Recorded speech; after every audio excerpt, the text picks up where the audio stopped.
Hello दोस्तों, स्वागत है आपका हमारे YouTube चैनल पर। तो दोस्तों, आज हम जानेंगे भगवान विष्णु के शेषनाग के बारे में। तो चलिए दोस्तों, बिना टाइम वेस्ट किए हम वीडियो की शुरुआत करते हैं।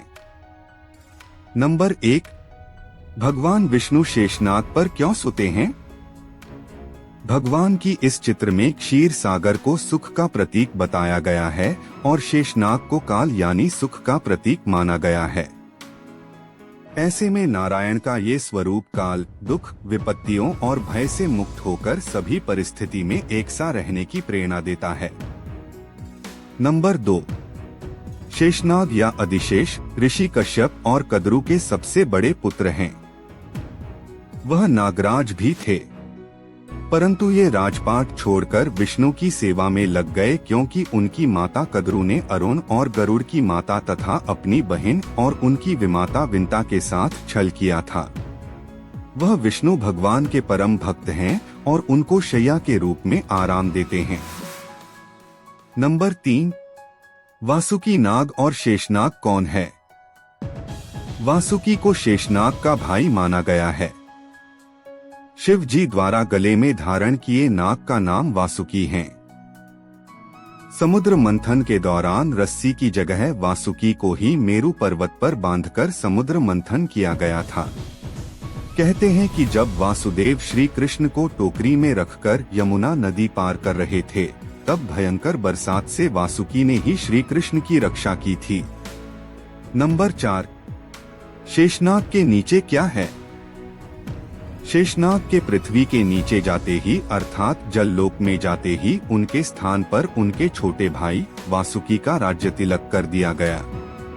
नाग जाति के लोगों को वैसे पाताल का वासी माना जाता है।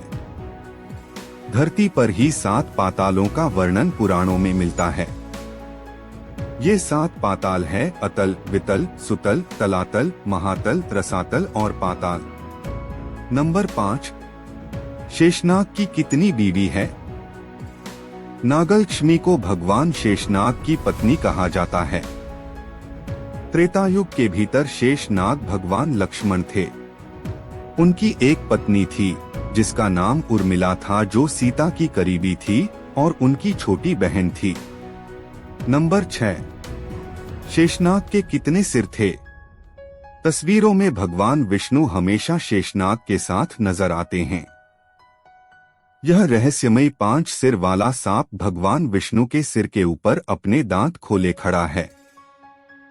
सांप का लिपटा हुआ शरीर सिंहासन का निर्माण करता है जिस पर भगवान विष्णु लेटे हुए हैं। इस सांप की हिंदुओं द्वारा पूजा की जाती है क्योंकि यह भगवान विष्णु का निवास स्थान है। नंबर 7, महादेव के पास सांप क्यों है? नाग धारण करने वाले शिव निर्भयता और शक्ति का प्रतिनिधित्व करते हैं। सांप अपने जहर के कारण हमेशा भयभीत रहते हैं और इसलिए शक्तिशाली होते हैं। इसलिए शिव के शरीर और गर्दन पर सांप होना दर्शाता है कि वह सभी भय और कमजोरियों को दूर कर देंगे और अपने भक्तों की रक्षा करेंगे। नंबर 8, शेषनाग के कितने अवतार है? शेषनाग के 12 अवतारों का वर्णन मिलता है। नंबर 9, समुद्र मंथन में किस सांप का इस्तेमाल किया गया था?